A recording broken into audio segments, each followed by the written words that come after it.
Hello everyone. Now, in this next video, we will continue the introduction of accounting chapter. Okay, our first chapter. Now the question arises, accounting is an art or a science? And the answer is simple, both an art and a science. Why so? Accounting is both art and science. Okay, why it is an art? Art of recording. Accounting is an art of recording, art of classifying, art of summarizing the financial transactions. Now we have already dealt what is meant by recording, classifying and summarizing. So accounting is an art of recording the transactions of financial nature and then classifying them and then summarizing them into a financial transaction base. Now, accounting is also a science.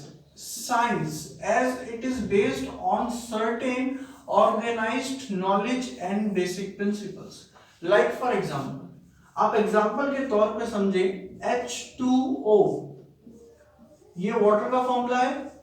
Okay, ये water की formula है, equation जो मर्जी बोल ले, ये science कहती है.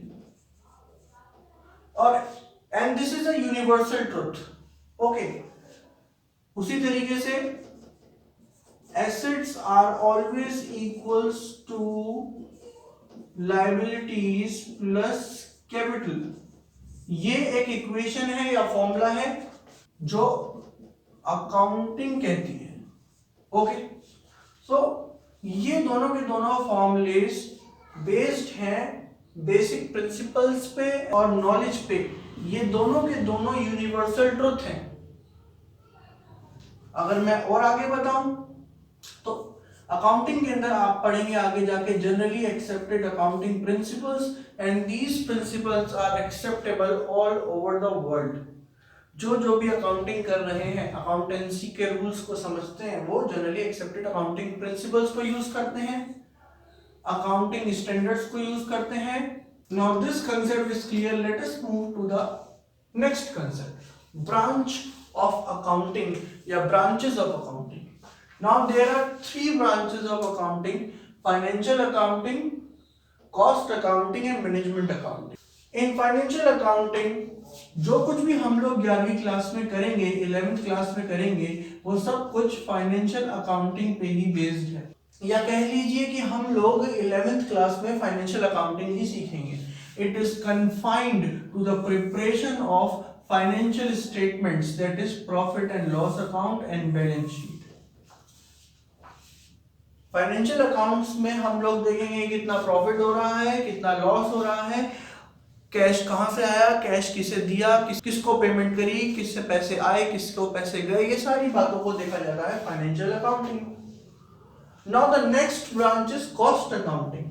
अब कॉस्ट अकाउंटिंग के लिए अलग से कोर्स है ICWA का, जिसके अंदर आप लोग कॉस्ट अकाउंटेंट बन सकते हैं. जैसे ICAI चार्टेड अकाउंटेंट कराता है, ऐसे ही कॉस्ट अकाउंटेंट बन सकते हैं. और कॉस्ट अकाउंटेंट का काम यही होता है.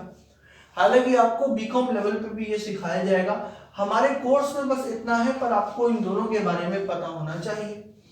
Now cost accounting is concerned with ascertaining. यहाँ हम कैलकुलेट करेंगे कि कॉस्ट ऑफ प्रोडक्शन क्या है, जो प्रोडक्ट बन के तैयार हुआ है किसी फैक्ट्री में, उसकी कॉस्ट क्या है. एक अगर बॉटल बन के तैयार हुई है तो उस बॉटल की कॉस्ट क्या है, उसका ढक्कन कितने का है, उसके ऊपर का जो प्लास्टिक का कवर है वो कितने रुपए का है, ऐसे करके टोटल कॉस्ट निकाली जाएगी. कॉस्ट ऑफ ऑपरेशंस की एक कार को बनाने में लेबर को कितने पैसे देने पड़ रहे हैं. मान लीजिए एक कार की फैक्ट्री है, उसमें एक कार को बनाने में लेबर को कितने पैसे देने पड़ते हैं, वो हो गया cost of operation. With the objective of, यहाँ ऑब्जेक्टिव क्या है, यहाँ ऑब्जेक्टिव है कि कॉस्ट कैलकुलेट हो. और कभी कभी ऑब्जेक्टिव ये भी होता है कि किस तरीके से हम कॉस्ट को रिड्यूस करें. उसके अलावा कॉस्ट को कंट्रोल करना, कभी खर्चे हमारे हाथ से अगर निकल रहे हैं तो उसमें हम कॉस्ट को कंट्रोल करेंगे. कॉस्ट को कंट्रोल करके हम मार्केट में कॉस्ट लीडर बन जाते हैं. कॉस्ट लीडर का मतलब है कि हमसे सस्ता कोई माल नहीं दे सकता.